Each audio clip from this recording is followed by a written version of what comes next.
Namaste, friends. Strength training is not only about six pack abs, heavy dumbbells, or bodybuilding. It is one of the most powerful, science backed habits for a healthier body. Every time we sit, stand, climb stairs, lift a bag, carry a child, bend, balance, or walk confidently, our muscles are working. Muscles are not just for movement, they're also deeply connected with blood sugar control, bone strength, posture, joint protection, metabolism, and healthy aging. That resistance can be your own body weight, resistance, bands, dumbbells, gym machines, cables, kettlebells, or even controlled movements like squats, push-ups, lifting, and carrying. The real goal is not only to look stronger, the real goal is to live stronger. When we do strength training, the muscle receives a controlled challenge. For example, during a squat, push-up, deadlift, or resistance band row, muscle fibers are placed under tension. This tension is called mechanical tension, and it is one of the most important signals for muscle adaptation. The muscle senses this tension and converts it into chemical signals inside the cell. This process is called mechanotransduction. In simple language, the muscle understands the message. This work is demanding. I need to become stronger. After training, the body starts repairing and rebuilding muscle proteins, especially actin and myosin. These are the contractile proteins that allow muscle fibers to shorten and produce force. This process is called muscle protein synthesis. When muscle protein synthesis is repeatedly stimulated through proper training, good nutrition, sleep, recovery, the muscle gradually becomes stronger and sometimes larger. This is called muscle hypertrophy. But strength is not only about muscle size. In the first few weeks of strength training, many people become stronger even before visible muscle growth. This happens because the brain and nerves become better at activating muscles. The nervous system improves motor unit recruitment. A motor unit is one nerve and a group of muscles or muscle fibers it controls. Strength training teaches the nervous system to activate more muscle fibers, activate them faster, and coordinate movements better. That is why strength training improves not only muscle size but also balance, control, posture, and functional power. Muscle is not just a tissue that helps us move. Muscle is a major metabolic organ. After we eat, blood glucose rises. One of the biggest places where glucose can go is skeletal muscle. Healthy, active muscle acts like a glucose storage and glucose burning system. With strength training, muscles become better at taking glucose from the blood and storing it as glycogen. Resistance training also improves insulin sensitivity. This means the same amount of insulin can work more effectively. At the cellular level, training improves glucose transport mechanisms, including proteins such as GLUT4, which help glucose enter muscle cells. This is why strength training is important in insulin resistance, pre-diabetes, type 2 diabetes prevention, metabolic syndrome, central obesity, PCOS-related metabolic dysfunction, and fatty liver risk. More active muscle means the body has a better metabolic sink for glucose.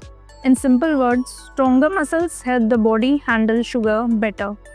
This makes strength training a key part of modern preventive health. Strength training also protects the skeleton. Bones are living tissues. They respond to load. When muscles pull against bones during resistance exercise, bones receive a mechanical signal to maintain or improve their strength. This is especially important after the age of 40, and even more important for women after menopause, when bone density can decline faster.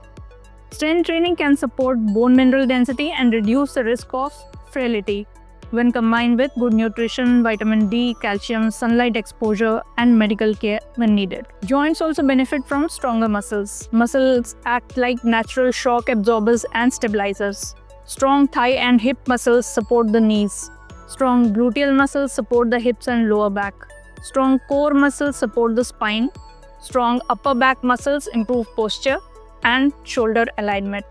This is very important today because long sitting, screen use, weak core muscles, and poor posture are common. Current strength training does not damage joints. Poor technique, sudden overload, and ignoring pain can create problems. That is why the rule is simple: technique first, load later. As age increases, inactive people gradually lose muscle mass, strength, and power. This age-related decline in muscle is called sarcopenia. Sarcopenia is not only about looking thin or weak, it affects walking speed, balance, fall risk, independence, recovery from illness, and quality of life. Strength training is one of the most effective ways to slow this decline. It helps older adults get up from a chair, climb stairs, walk confidently, carry groceries, maintain balance, and reduce the fear of falling. Even in younger adults, strength training builds a reserve. The muscle built in the 20s, 30s, and 40s becomes a health investment for 50s, 60s, and beyond. So, strength training is not only about adding muscle to the body, it's about adding function to life. Strength training can be useful at almost every age, but the method must be age appropriate. In children and teenagers, it should focus on body weight, movements, balance, coordination, sport skills, posture, and supervised light resistance. In adults, it can include body weight exercises, bands, dumbbells, machines, structured programs. In older adults, it should focus on safety, balance, mobility, control resistance, and daily life function. The aim is not heavy lifting for everyone. The aim is the right resistance for the right person. People with uncontrolled blood pressure, heart disease, severe arthritis, recent surgery, pregnancy-related limitations, neurological problems, severe pain, dizziness, or major medical illness should take guidance from a doctor or physiotherapist before starting. For most adults, science-based guidelines recommend muscle strengthening activity at least 2 days per week involving all major muscle groups. A beginner can start with 2 full body sessions per week. Each session can be 20 to 45 minutes. Intermediate individuals can train 3 days per week. Advanced individuals may train 3 to 5 days per week depending on goals, recovery, sleep, nutrition, and programming. So, training gives the signal, rest allows the body to respond. For beginners, the same muscle group should not be trained intensely every day. Recovery gap of 24 to 48 hours is usually helpful. So strength training is not just exercise, it's a biological signal to the body. It tells the muscles to become stronger. It tells the bones to stay dense. It tells the metabolism to work better. It tells the nervous system to improve control. It tells the body to age with more function and confidence. 2 days a week is enough to begin. Start light, move well, progress slowly, stay consistent. Because the goal is not only to build muscle, the goal is to build a body that can support your life with strength, balance, metabolism, and independence. I am Dr. Hani Bhaskar Sharma from Nevira, a preventive health intelligence platform. Thank you.